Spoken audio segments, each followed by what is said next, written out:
Welcome, everybody. We're excited to have you here for Jeff Larson's breakout session on digital marketing strategy. Just a couple of really quick announcements.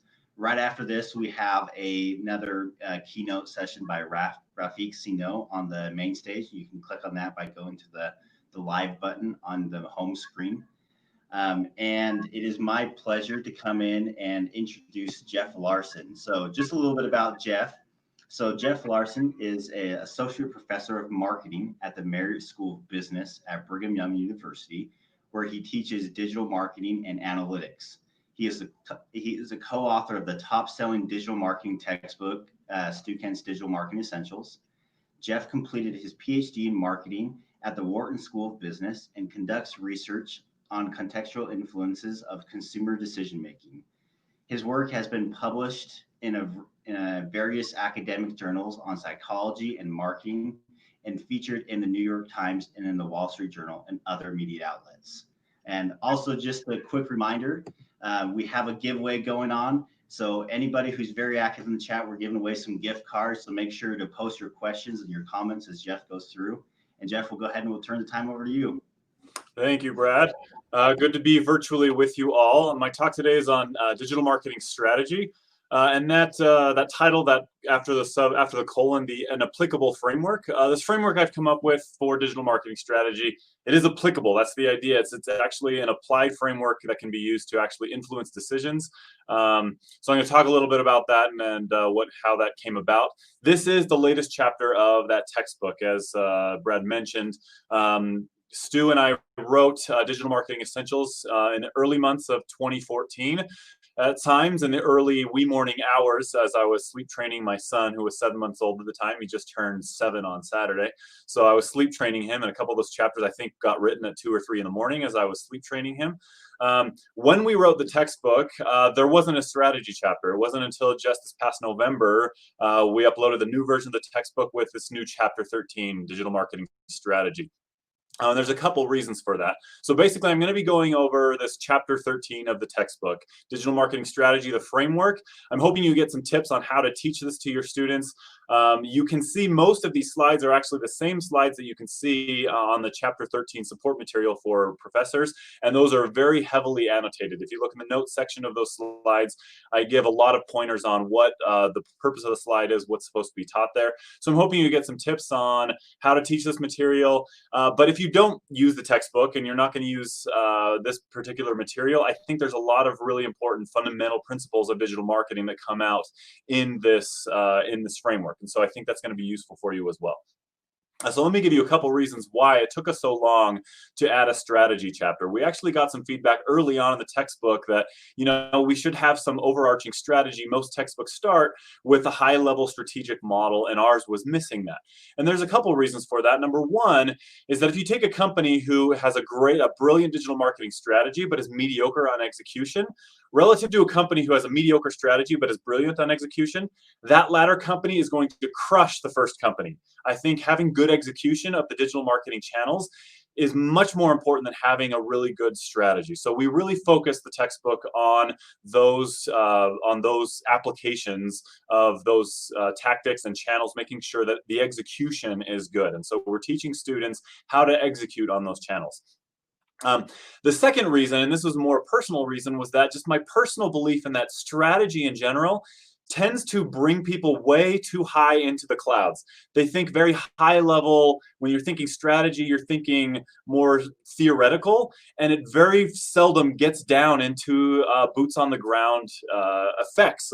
Boots on the ground, what is the decision you're going to be affected, and how are you going to make the decision more effectively because you have a good strategy? And so when I was coming up with this strategic framework, I really wanted to make sure that the framework would affect people's decisions in a positive way and not simply be a way to people to think in the clouds. And so I hope what I've done is created a really good applicable strategic framework.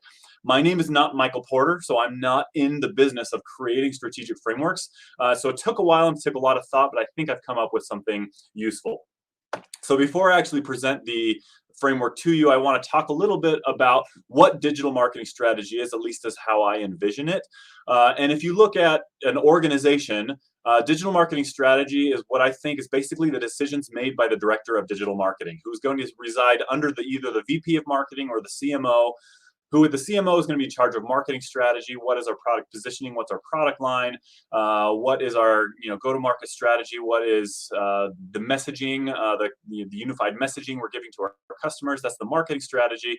Digital marketing strategy is going to reside underneath that, but it's going to reside over all of the channel directors. So who's ever in charge of your pay-per-click campaigns, your SEO, your social media. The VP of or the director of digital marketing is going to reside over that. And so these are the digital marketing strategic framework needs to affect the decisions made by that director of digital marketing. So that's going to be underneath the marketing strategy, but above the actual execution of the digital marketing tactics and channels. And so without further ado, this is the framework I've come up with. I'm going to go through the various parts of this. There's a lot here, and there's a lot more that supports this that we're going to talk about. So I have that sort of grayed out in the background. We start with this AIDA model. So digital marketing is trying to bring customers on this journey, on their customer journey to making that first purchase. But then, of course, it doesn't finish there. Once they've made that first purchase, you want to turn that first-time purchaser into a loyal customer. And so your digital marketing is going to affect that entire journey. On the left side of that of this framework, I have those little head and shoulders icons. And that is to remind you, or at least to cue you into the fact that when you're doing top of funnel messaging, typically, and almost any time you're doing digital marketing, you're going to have a mix of potential customers and non-potential customers. And that is potential customers who are people who, if you give them the right message at the right time, they're going to buy from you. Whereas non-potential customers, there is a large group of people for any company who, no matter what you do, no matter how you message them, they're just not going to buy from you, no matter what. And in general, that is wasted money, right? We're spending money to advertise and to communicate with people who are never going to actually give us any money in return. And so digital marketing, it's so fundamental that what you're trying to do in digital marketing is target as effectively as possible only potential customers. There's always going to be a mix of potential and non-potential customers.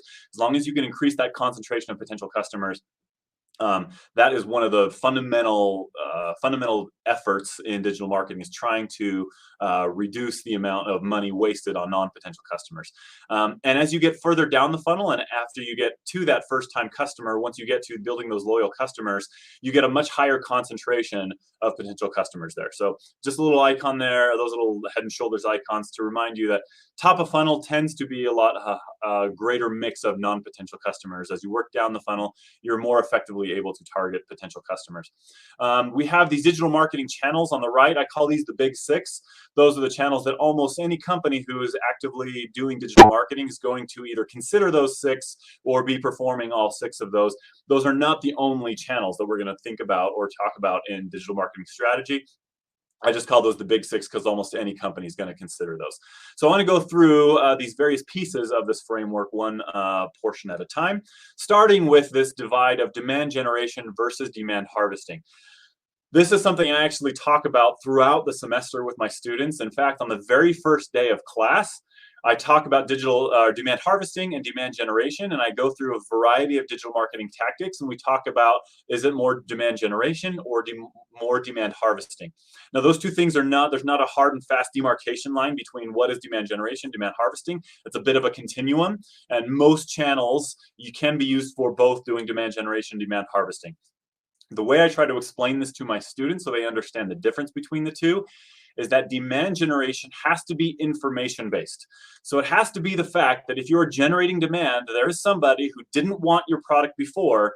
When they see your advertisement or your communication, they change their mind. They process some information that updates their preference and their beliefs. And so as a result of that, now they want to buy something, whereas they didn't want to buy it before.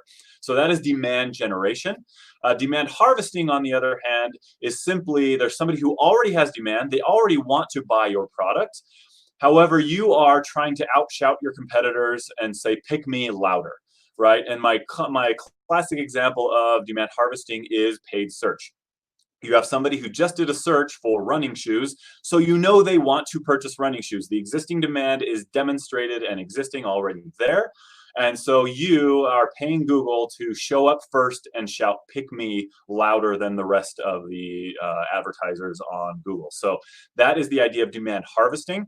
Um, when we talk about demand generation, I give them basically two different kinds of demand generation. There's generic demand generation, which is simply you didn't want a running shoe before. You thought your tennis shoes worked just fine. And now you do some information to convince people that actually a running shoe is going to be much better for their health long term.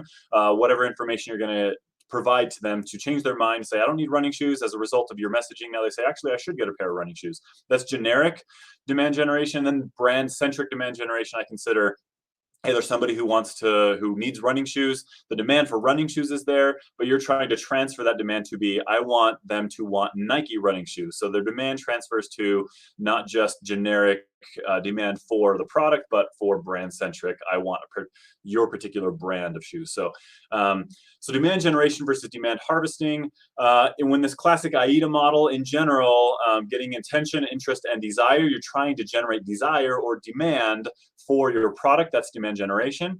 And then once they actually have demand for that, there's a number of obstacles that could prevent somebody from buying it. Either they can't afford it, or even if they can't afford it, they can't find it in the stores, or maybe they're going to purchase a substitute product instead of your product. And so demand harvesting is simply removing those obstacles and being a good choice at the right time when they are in demand for those. So that is demand generation versus demand harvesting, which is a really important distinction when we are doing our digital marketing and our digital advertising. What is the actual task we're trying to accomplish? Or if we're generating demand, that's going to be very different than harvesting demand.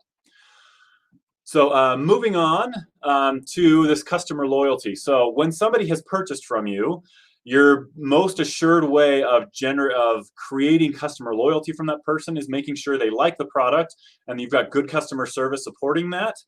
So the digital marketing is not really going to be central to this loyalty creation process. It's going to be ancillary, right? If somebody's going to become a loyal customer, they have to like the product. So you're much better off focusing on making sure your products are good, your logistics, fulfillment, and customer service is good. But your digital marketing can be very good at supporting all of those efforts. So making sure that they're getting the right communication, they understand how to use the product, and your communication channels are open digitally is going to enhance that customer service. This tends to be an extremely cost-effective way of communicating with customers. They've already bought from you. You have a direct free communication channel in the form of email that you can use, not necessarily free, of course. I got to offer that caveat. It does cost a little bit of money, but it's extremely efficient to communicate directly with them. You know they're a potential customer because they've already purchased from you. And so those communications tend to be very cost effective if you can use your digital marketing to enhance that loyalty. And when we're talking about customer loyalty, again, I don't want to stay too far up in the clouds and talk about loyalty in this esoteric term. When we talk about loyalty, I want to be specific. If they're being more loyal, what behavior does that lead to? It should lead to either a greater purchase breadth, meaning maybe they bought running shoes from you, and if you're overstocked, they bought running shoes, but now they're going to branch out into other shoes and other clothing items and all sorts of other products. If there's greater loyalty, they're going to purchase a greater variety of products from you. Maybe they'll purchase more frequently from you as a result of this enhanced loyalty. Now they're going to come back and buy those running shoes more frequently, or they're going to buy the $100 running shoe instead of the $50 running shoe because they're more loyal. So either one, two, or all three of those things need to change if we're going to say they are more loyal now. It has to actually lead to some kind of more profitable behavior for you as a company. So that is the customer journey, and our digital marketing efforts are going to go to enhance those. So what I call these, and this is my term, is the marketing efforts. So the first step in applying this framework is deciding which of those efforts are we going to prioritize. So very often students have this belief that what I want to do first is look at demand generation. If we have, let's say we're a new company, we come out with this product that we're going to be selling, and we need to generate demand first. That's actually wrong. Almost always, your first digital marketing, when you're first starting out, what your first effort is, you're going to prioritize demand harvesting, because almost any product you come out with, there's existing demand for it. You rarely are going to come out with a product that's so radically new that there's no demand already. And it's going to be much more cost effective to harvest existing demand than to try to invent demand or create demand where none exists. So typically for most companies, especially startup companies that are just coming out, demand harvesting is going to be your first priority.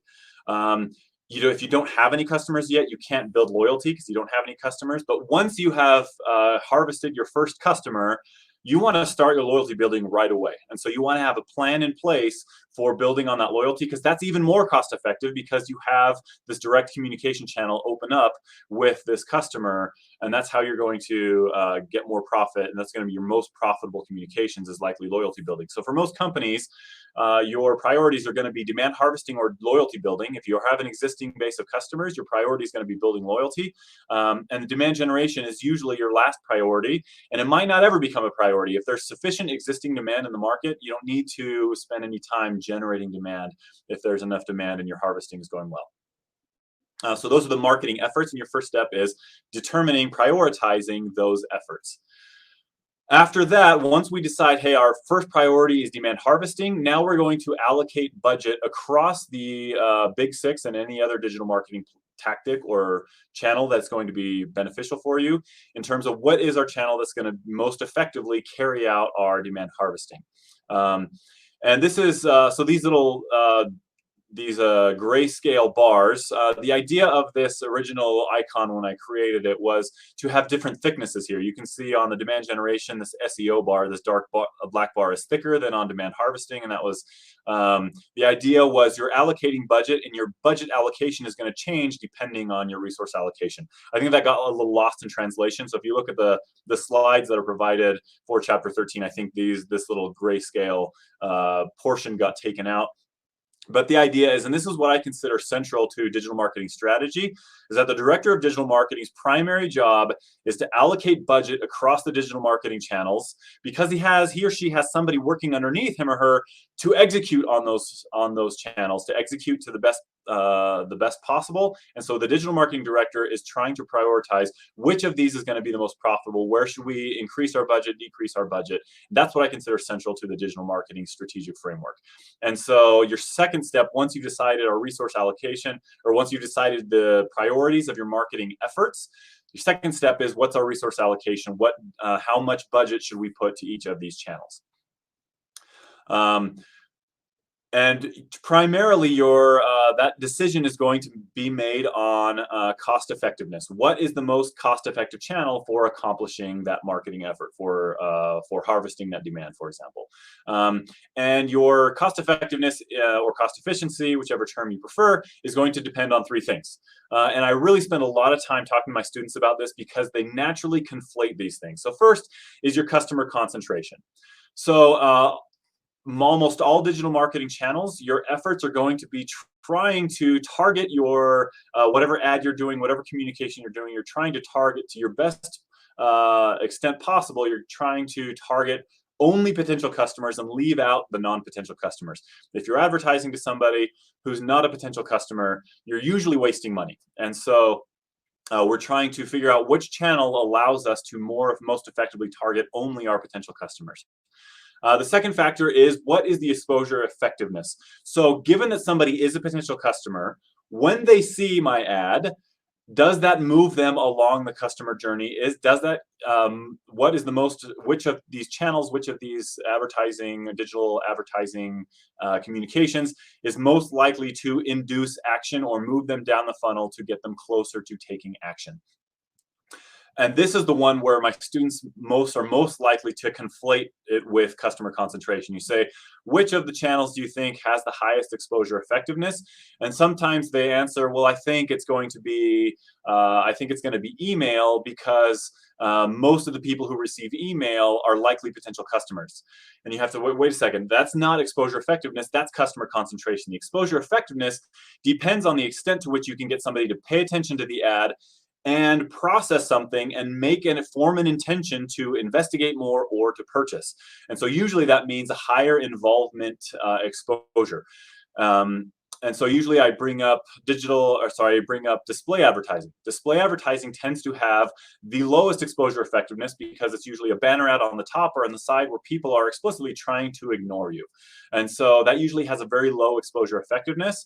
but it's not necessarily a poor, has a low cost effectiveness. The reason is because the cost per exposure is quite low for display advertising. And so this is a mathematical relationship, but what matters to me is not that they understand the right way to measure this and get the cost effectiveness as an actual number, but making sure they understand those relationships, that your customer concentration, high exposure effectiveness, and low cost per exposure lead to a high return on investment for your activity. So exposure effectiveness tends to be the one that they conflate with customer concentration, that they don't really understand what I'm talking about, and it's the hardest one to measure.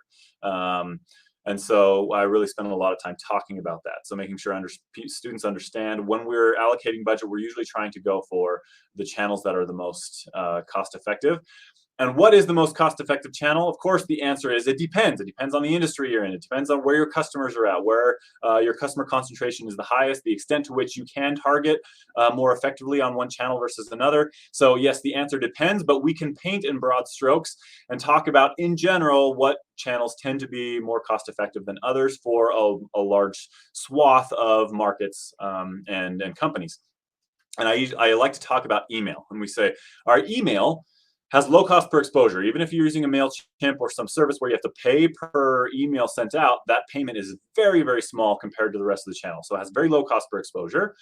Your customer concentration tends to be pretty high because the reason they signed up for your emails typically is because they like your products and are interested in buying from you. So your customer concentration is typically high on email. And the exposure effectiveness is also high because it's very rich media. If they're reading your email, they are processing your information and they are dedicating some attention to your information. They are likely to move along the channel if you give them good content in your email. And so my question I pose to my students is, why should we not just put all of our money to email? It is, in broad strokes, when we're painting in broad strokes, it is the most effective, most cost-effective channel. Why don't we just put 100% of our budget there? And that's pretty easy for most students to answer. And I recognize, well, there's a limited pool of people you can actually target. And once you've actually sent them emails, the marginal benefit of additional expense or additional budget spent on email flattens out really fast. Maybe the first $100 you spend on email, sending it out to your best customers with optimizing your content, you're going to get a really good response rate. But as you send more emails out, you're going to get a bunch of people who don't read their emails, and you're going to be sending repeat emails to the same people who were profitable before, but it's no longer going to be profitable. So it's pretty obvious to students that even though it's cost effective, it doesn't necessarily mean we spend all our money there. And so I usually discuss each of these channels, and in broad strokes, you see display advertising, because it has low cost per exposure, it's not necessarily not cost effective, even though the exposure effectiveness is quite low. So I like to talk about those 6 tactics. And this is really sort of the money shot for me. And I really need to make sure students understand this. This is not an easy chart to understand. This is a stylized model of marginal return on investment relative to the investment level you're spending on that channel. And so I really need to go through this with students, because this y-axis usually is you'd think it's the return on investment. It's not the return on investment, it's the marginal return on investment. And there's a big difference there. And that is, and I'll start with email, and I say, all right, if you have a $100 budget, that's all you got no money to spend on digital marketing or marketing of any kind. If you only have like $100 to spend, where should you spend it? Where are you going to spend it? On email, because your marginal return, every dollar you spend, is going to be really cost effective. And so you're going to spend your $100 on email, and that's going to be very cost effective. Your marginal return on investment, it starts off really high and it starts to drop.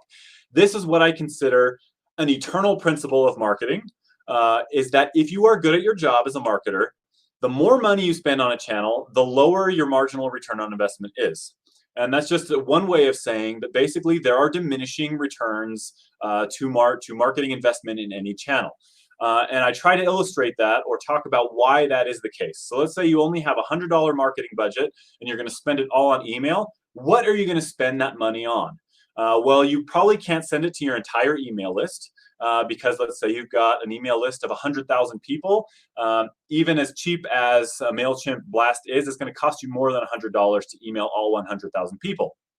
So you're going to have to choose maybe 20,000 people you'll send this email out to. And who are you going to send that out to? Your best 20,000 customers, the 20,000 who always open your email, who have been most responsive. So you're going to send it out to those 20,000 people. And so you're going to send out to your best customers. You're going to give them the best message you can come up with, and you're going to get a great return on that. Well, let's say now your budget doubles. Now you have $200 to spend. Where are you going to spend that on? You're going to send it out to the next 20,000 people on your list, the next most responsive 20,000 people who are not going to be as responsive as your first 20,000 people. So your return on investment of that second $100 is going to be lower than on the first $100. So we can talk about that for every single channel. If they're smart marketers and they have a limited budget for each one of those channels, they're going to start off with the most effective messaging, and they're going to do their best to send it to the most effective customers, and then they're going to move down the list. So your return on investment is going to drop the more money you spend on there. So in general, we're going to start off by spending our money on email because that's what's most cost effective. As you go down that line, let's say you follow that line down on email and you're spending more and more money, you're going to, and when do you start investing in the next most profitable channel? And that would be paid search, the green line. You're going to start investing in it once your investment in email gets to the point where the marginal return is equal to the top of that green line on paid search. Then you're going to invest in both of those. And so you're going to start investing more money as your budget increases. You're going to invest more money in both of those until both of those get down to the same vertical line as social media ads, which are next. The only complication of this is that if you look down at the bottom left, we have SEO starts at a 0 marginal return on investment. Again, this is a stylized model. I'm not sure this is always the way it works, but in general, if you're only investing $100 a month, say in SEO, you're probably never going to rank on anything. So it requires a little bit more investment before it starts to become profitable. And so that's just my my stylized model here that I try to get students to think about that. And this is the way I want students, if they are thinking about digital marketing strategy and budget allocation across the channels, I want them thinking in these terms. And that if you have an extra dollar to spend, I want to spend it on whatever channel is going to give me my biggest bang for the buck of this next dollar. So this is a stylized model. What's nice about this is the way I want students to think about budget allocation. What's not nice about this is that it's a stylized model that is it's basically impossible to implement literally. You can't literally implement this model for a number of reasons. Number one is that we as a company are not in the game of figuring out this and plotting and doing experimental work to actually figure out what is our marginal return on investment for a variety of different investment levels. Usually when you're a company, you say, hey, I've got SEO, I'm spending $1,000 a month on SEO. And you might be able to measure what your return on investment is of that $1,000 a month investment, but you don't know what it would be if you increased it to $1,200 a month. You don't know what the marginal return on investment is. And so this is a stylized model. I want my students to be thinking about things in this way and to have their own theories in their head about what is the marginal return on investment, and that should be guiding their decisions. But in general, they can't get accurate feedback and incontrovertibly accurate feedback about what the marginal return on investment is. A second reason why you can't do this is that we have changing returns. I was talking to a company that I did a little consulting project for, and they were saying, they change their creative on an ad and their return on investment goes up by 30%. And so these lines are moving all around depending on what the creative is. And so that's one thing that also prevents this model from being applied directly. It's kind of hard to measure sometimes what your investment is. Let's say you're doing SEO, maybe you're hiring an agency and you're paying them $1,000 a month, but you might have employees that are spending some of their time working on SEO, or they're doing creative, or they're creating new ad copy for email that might get incorporated into SEO. And so what is the actual cost, or what's the level of investment in SEO is sometimes hard to measure. This model also is assuming this independence here, that you invest money in paid search and you get the results on paid search, but there could be cross-channel interactions and some synergies. By doing good email, you actually improve the effectiveness of your display ads because your email is improving your customer loyalty, which means they're going to respond more readily to certain display ads. And so we have some of these interactions that this model doesn't capture. And number 5, this is the one that I hound throughout the semester. Attribution is just not accurate. You get your report from Google, your paid search, here's how much money we invested in paid search, here's how much money we made back. those numbers are not accurate. And if you take a look at the global attribution case, as well as my slides for chapter 6 on paid search, there's plenty of studies to show that this attribution, there's so many problems with attribution. We don't know what our return on investment it was on any channel very accurately. So this is a problem here. And then finally, remember, our digital marketing strategy resides under our marketing strategy. So for marketing, our CMO or VP of marketing comes and says, hey, we're doing a big push to raise awareness. Maybe we're going to have to allocate some budget to one of the channels that helps us build awareness, even though it's not our highest ROI channel. Okay, so why do I present the stylized model even though in practicality it's not usable? Number one is I want it to guide their thinking. I want them to have this model in their mind and guide their budget allocation decisions, even if they can't practically just refer to it.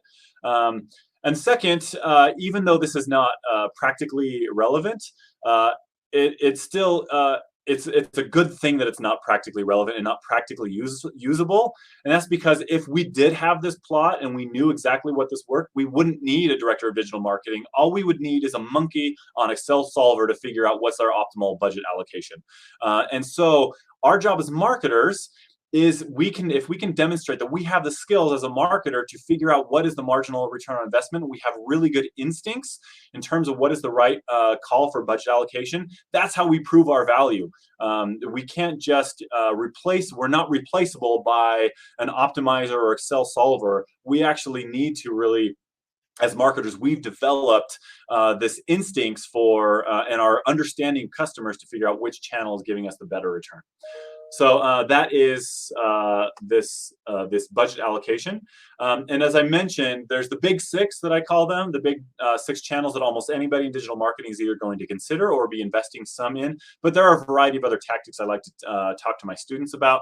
Conversion rate optimization. Should we be investing in conversion rate optimization? The answer is not, it depends. The answer is yes. You should always be investing some in conversion rate optimization because it's free money. If you can improve your conversion rate of your website, there's only upside to that. So we should be investing some money in conversion rate optimization. Whether we have a mobile application, most companies, the answer is no, there's no point in having a mobile application, but maybe you're in a particular niche where that does make sense.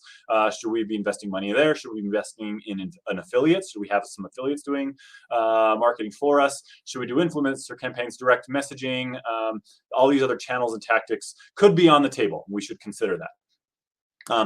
So here is the 3 steps for applying the framework. I've already talked about the first 2. Number 1 is we want to prioritize our marketing efforts. Are we focused more on demand harvesting, or on loyalty building, or on demand generation? What is our level of priority on those 3 efforts?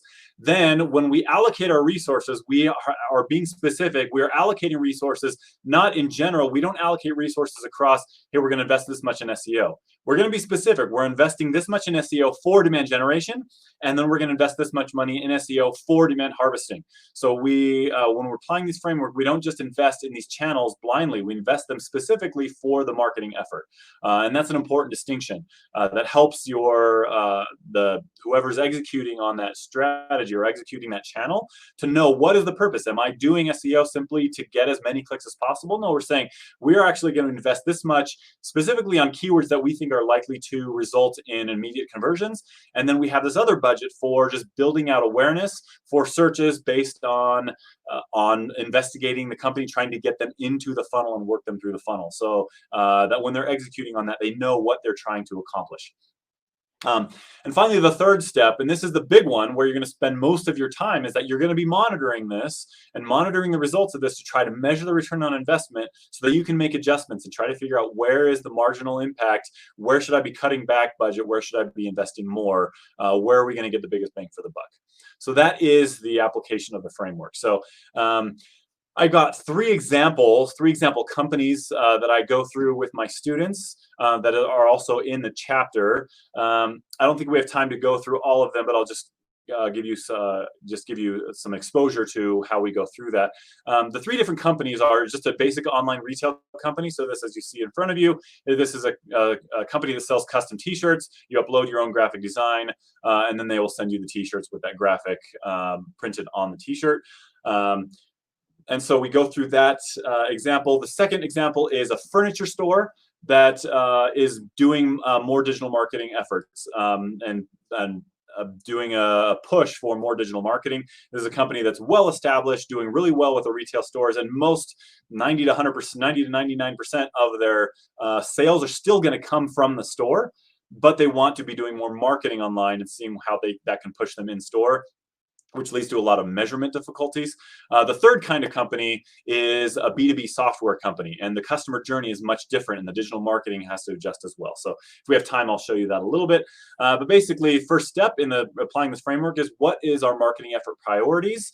Where should we focus first? If we start this brand new t-shirt printing company, our first priority very clearly is going to be demand harvesting. There is existing demand. There are plenty of companies that do this kind of thing. So there's lots of demand out there for companies that will print your t-shirt design. And so we're going to focus on demand harvesting first. We're going to have a plan in place for our loyalty building, because we anticipate being able to convert some people right away. How do we build on that? And then demand generation, we might never get there. Maybe we'll do a little bit of demand generation activity later, but right now we're going to try to get the immediate sale. We're going to try to build on that to build repeat purchases. And then if we have some budget left over, we can focus on generating demand, which will probably be brand centric demand generation. The people who are already in this market, how do we get our name out there and make sure that they know that our particular company is really good at this? So that's our marketing efforts. Our resource allocation, we can go through, how do we determine our demand harvesting is what we're going to focus on. So when we're doing demand harvesting, I'm going to say, how do we decide which is our best channel? So our expected returns matter, and that's what matters. What is going to be the most cost-effective channel for harvesting demand? But it also matters, what's the time frame? So SEO might give us, we might have really good anticipated returns on this. We think we can build up our website and get SEO so that we can rank for a lot of really good searches and generate a lot of really great traffic, converting traffic from that. But that's going to take 6 months, year, maybe 3 years before we're actually getting good rankings on that. So even though the expected returns are really high, our time frame is pretty far out there, and we need to harvest demand now. So we're not going to give a lot of money to that. This third column, resource intensity, that I'm talking about is, can we just put some money there, or do we need to really put some serious investment there? So on SEO, it's going to be pretty high resource intensity. We can't just say, oh, just throw some money towards SEO and hope it works and see what happens. We need to actually commit. Either we're spending $1,000 a month or we're spending zero, because we need to actually have somebody in charge of that, creating content for it. We can't just up and tomorrow start doing that. Whereas paid search, the resource intensity is extremely low. It takes all of about an hour of somebody going through to create all the creative, set up your search campaigns, and you're ready to go. There's resource intensity is extremely low. And then finally, what's your final decision? And when I do this, I'll just show you at least the answers, and that's in air quotes, of course, because we don't know that this is the right answer. This is a potential answer. So in SEO, we are going to invest some, but we're not going to invest a lot. We're going to invest mostly in social media ads, because we think the resource intensity is really low. We think the returns are quite high if we get the targeting correct, and we can get those returns immediately. So we just kind of discussed these as a class. Loyalty building, same thing. What's our resource intensity? What's our budget allocation, our ending budget allocation? And these, of course, are not the correct answers, but they are potential thought process. I want them to go through the thought process is what matters on this. And then we talk about what might be happening. What would be, and I try to be very specific here, we talk about what are the metrics we're going to be looking at to see, is SEO working, and what is the up-down indicator? What I mean by that is, what is the metric? What are we going to be looking for to say, yes, this deserves more budget, right? We've set a certain budget allocation. As we go, as we're monitoring it, what doesn't matter is what's our overall return. What matters is what's the marginal return that we're going to see if we increase our budget here, right? And that's a thing that's sometimes hard to wrap students' head around, is the fact that we're not saying, hey, and the exercise that comes with chapter 13 is for, it's a real company, Rogue, who sells CrossFit exercise equipment, but the numbers are hypothetical.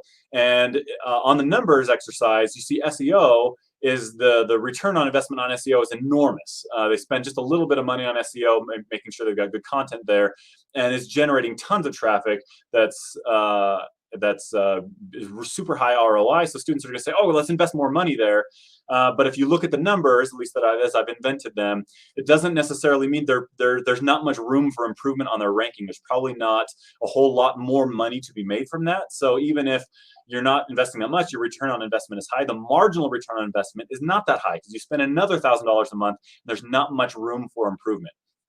And so basically, what's their up-down indicator? We talk about domain authority. Is your domain authority, you're starting to build it up enough that if you were to push a little bit more, we'd be able to overtake rankings from a bunch of competitors. If your domain authority is starting to get to the level where you think you can overtake some competitors, that's when we're going to say, now we're going to start really pushing and increasing our investment in SEO. In paid search, what's our marginal return on ad spend? What's our worst keyword and what's that's giving us the lowest return? What's our next best keyword? What's our return on that going to be, etc. So we go through that. Some of these, what are the metrics we're going to look at to indicate we should be spending more money or less money in this particular channel? Okay, I did want to go through really quickly. I didn't actually even have time to Photoshop this yet. So I named this company K7 Analytics. I actually just pulled the website of Domo, which is a company that does business analytics. And the reason I wanted to show you this is the process is different for a B2B software company. We don't actually do demand generation, demand harvesting, and loyalty building. What we do is lead harvesting, and then we're going to use their email to generate demand, and then we're going to forward it onto the sales team to harvest the demand. Our digital efforts do nothing with demand harvesting because what is our how do we harvest demand? We actually create a contract that we're going to work out with this potential customer for how much they're going to pay a month, what services are we actually providing, what's our level of customer support that we're going to be providing to this company. That's always going to be done through a salesperson. So there is no just simple demand harvesting, but we are going to be doing a bunch of marketing to lead harvest. We're going to harvest their lead, and then we're going to send them emails, and mostly our email is going to be the demand generation. Once their demand is high enough, our signals indicate their demand is high enough, then we're going to send them a salesperson to try to harvest that demand. So that works outside of the digital channels, the actual demand harvesting, but our loyalty building could still involve a lot of digital channels there. So did want to mention that. All right, and I think that's all I have for you. So I will, with that, I'm going to open it up back to Brad to tell me any questions that came in on the chat. I had the chat closed so I wouldn't be distracted. I can open that up, but Brad, why don't you tell me what are some questions I could offer here? Yeah, perfect. Thanks, Jeff. Some really good information. So definitely go down. We got some good questions that rolled in throughout the presentation. But if you have any other questions, go ahead and post them in the chat, and we'll make sure we get those questions answered. I'm also posting the link to where you can go request access to Jeff's book, and you can get all of the resources, the lecture slides, the lesson plans to his textbook as well. So let me just post that real quick. Okay, so Jeff, first question that came in, and you covered this a little bit.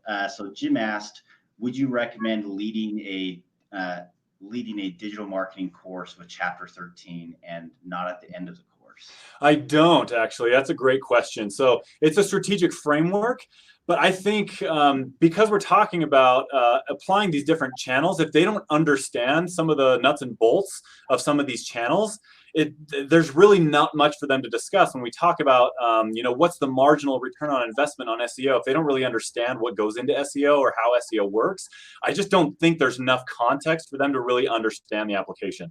So I'll tell you what I do. I don't actually teach this chapter 13 the very last day of the class. What I do is I think I inserted it after chapter 7. So they've done SEO, they've done paid search, they've done display advertising, and then I can't remember if email is before or after, but basically they understand some of those channels, and the remaining channels are social media, maybe email, reputation management are the remaining chapters. I think by the time they've gotten through SEO, paid search, display advertising, they understand enough of the nuts and bolts that the remaining channels like social media and email they know enough to make some inference about how those might work and how they fit into the framework. So yeah, I would strongly recommend not leading with that chapter, just because I want this framework to be a boots on the ground framework that can affect their decisions. And if they don't know enough about the contextual factors of those channels, they really can't apply the framework very effectively, in my opinion.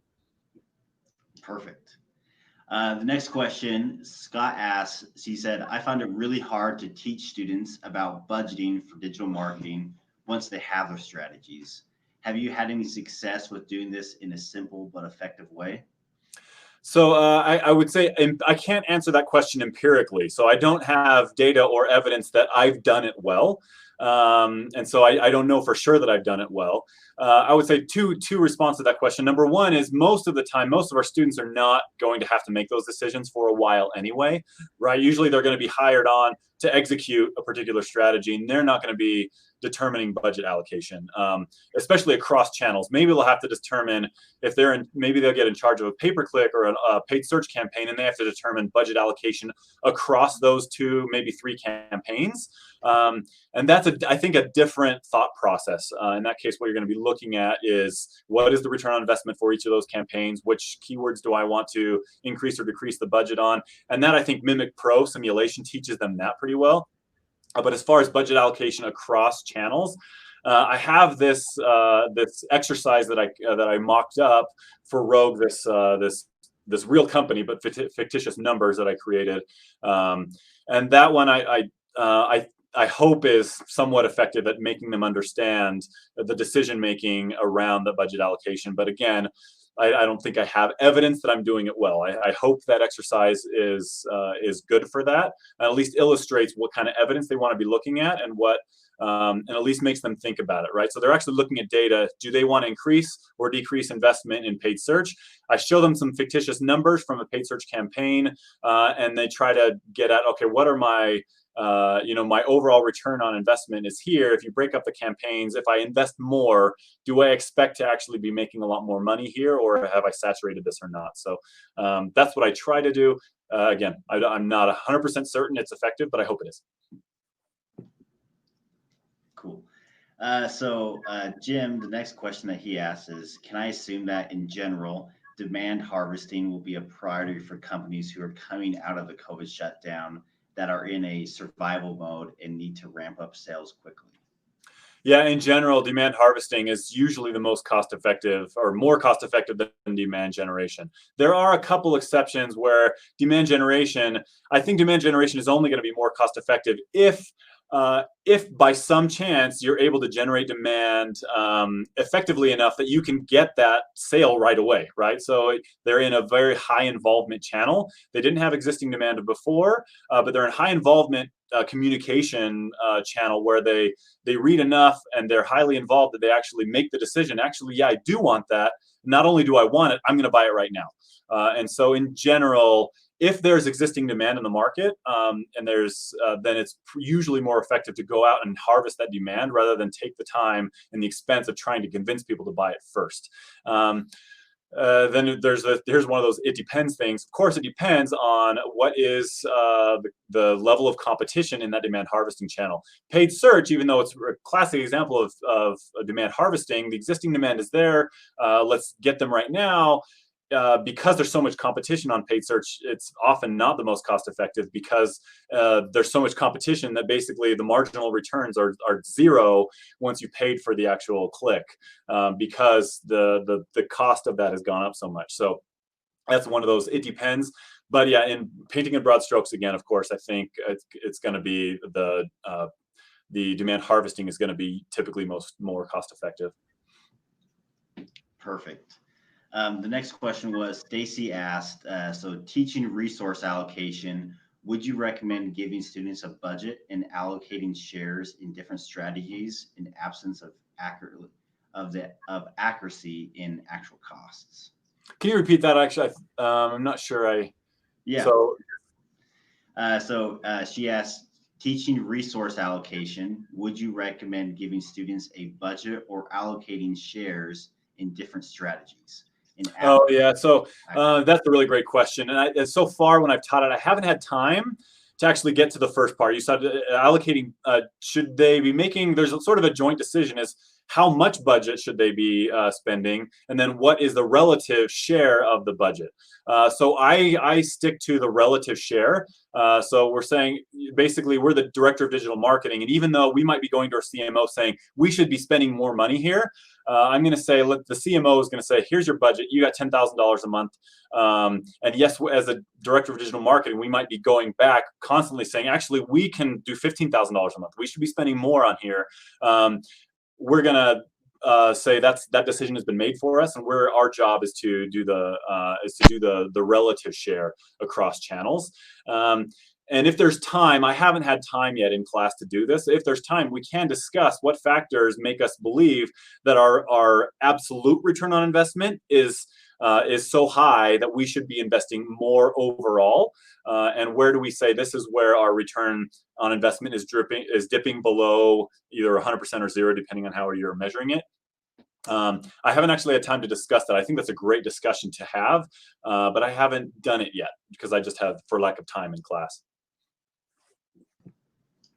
Perfect. So the last question that came in was from Barbara, and she said, regarding the marginal return, how do you determine the diminishing return curves, assuming that they are not linear? Yeah, frankly, the answer is we can't, right? We can't empirically, just from the data, know what the shape of that return curve is, right? And if we did know what the shape of that curve was and exactly where it was, again, this is where our job as director of digital marketing would be replaced by just an optimized computer, right? Who could just optimize that if we knew that. And so that's where that's where our marketing intuition comes in.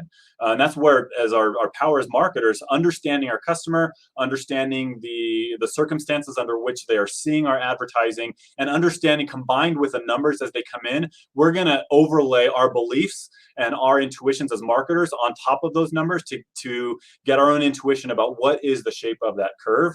Because empirically with data, it's almost impossible to know that curve. Perfect. Yeah, so I think that's all the questions that we had come in. Just one other quick reminder too, you guys can access this book for free. You can request free access to it. The principles and the slide decks are in the chapter. We also, if you go back to the main stage of the Excel events, your login page, at the very bottom, there's an expo button. And we actually have some of our sales reps that are going through the digital marketing book specifically. So if you have any questions about where the resources are located and stuff, they can actually jump on and talk you through that kind of stuff as well. Jeff, great presentation today. We really appreciate you sharing your knowledge with us, and we're glad that we were able to have you come and speak at ProfCon again. Thank you, Brad, and thanks to everybody for listening.